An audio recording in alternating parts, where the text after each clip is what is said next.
जन्म 1977 के पहले हुआ है, 1977 के आसपास या उसके पहले वाले कुछ लोग हैं यहाँ। मैं आपको याद दिलाना चाहता हूँ, सन 77 में भारत में सरकार बदली, हाँ या ना? हाँ, उसमें लोगों ने अपनी पसंद के मंत्रालय लिए, हाँ या ना?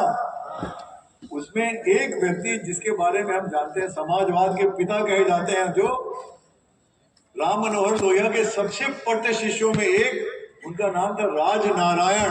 आप में कितने लोग उनका नाम जानते हैं? राजनारायण वही व्यक्ति हैं जिन्होंने इंदिरा गांधी को पटकनी नीति चुनाव में हराया था और कोर्ट में जीत कर आया था, याद है आपको? राजनारायण इस देश के पहले स्वास्थ्य मंत्री बने नई सरकार में। स्वास्थ्य मंत्री बनने के बाद उन्होंने सबसे पहले क्या किया पता है आपको?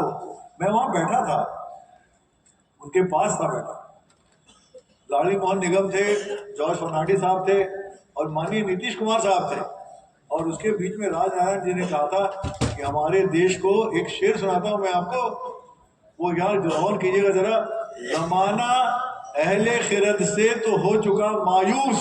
अहले खिरत किसको कहते हैं? वो जो पढ़ा लिखा काबिल अपने आप को समझता है।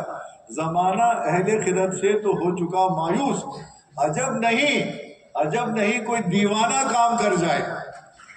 एक दीवाना चाहिए, आप में वो दीवानगी चाहिए जो राजनारायण जी ने कहा। उन्होंने बेयरफुट डॉक्टर का कंसेप्ट लगाया देश में। उन्होंने कहा देखिए, चीन में ये इतना सक्सेसफुल हुआ है, हमारे देश में भी डॉक्टरों को सुविधा देनी होगी। और मुझे बहुत खुशी होती है सोच करके कि माननीय मुख्यमंत्री जी ने कल भी बार बार कहा कि मेरा नाम उदय है। उनका उदय देखिए, जब कोरोना आया था तो जिसने सबसे आगे बढ़ के लड़ाई की थी वो यही लोग थे।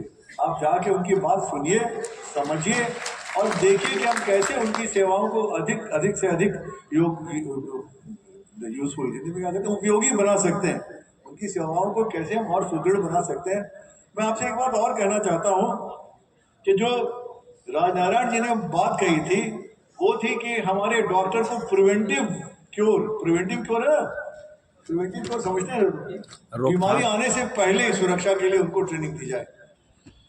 हमने आपको यहाँ इसलिए याद किया है, आपके आने के पीछे एक छोटी सी कहानी है।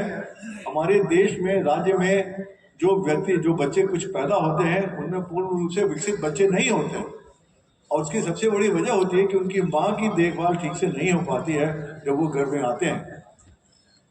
डॉक्टर एलबी सिंह का मैं बड़ा मशहूर हूँ, बड़ा मैं उनका आभारी हूँ कि जब मैंने उनसे चर्चा की तो उन्होंने कहा कि ग्रामीण क्षेत्र में स्त्रियों को, गर्भवती महिलाओं को सबसे अधिक समझाने का काम जो कर सकते हैं वो आप लोग हैं। अगर आपकी सहायता मिले, अगर आप आगे आए, अगर आप थोड़ा मेहनत करें तो गर्भवती महिलाओं को ऐसी सुरक्षा दे सकते हैं कि उनकी संतान अविकसित अथवा विकलांग पैदा न हो। एक स्वच्छ भारत, स्वस्थ भारत, स्वस्थ बिहार बनाएंगे तो आप बनाएंगे।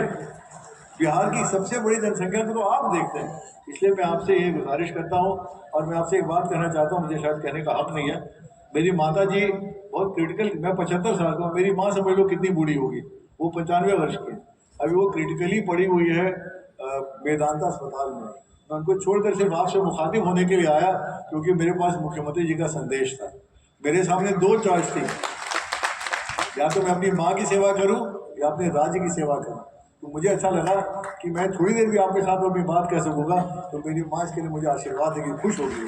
तो उनसे मैंने आज्ञा ली, मैंने कहा मैं जा रहा हूँ डॉक्टरों से बात करने, थोड़ी देर में हाजिर हो जाऊंगा। उन्होंने कहा आप जाइए और सबको मेरी तरफ से भी आशीर्वाद दे के आइए। तो मैं अपनी बूढ़ी माँ की ओर से आपको आशीर्वाद देता हूँ, इस आयोजन की सफलता की कामना करता हूँ और आपसे मुआफी चाहता हूँ। अगर आपकी आज्ञा हो तो मैं वापस अस्पताल चला जाऊँ। एक बार जोर से ताली बजा के बताओ, जाऊँ या खड़ा रहूँ?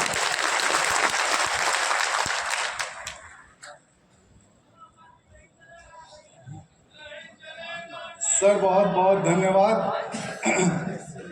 देखिए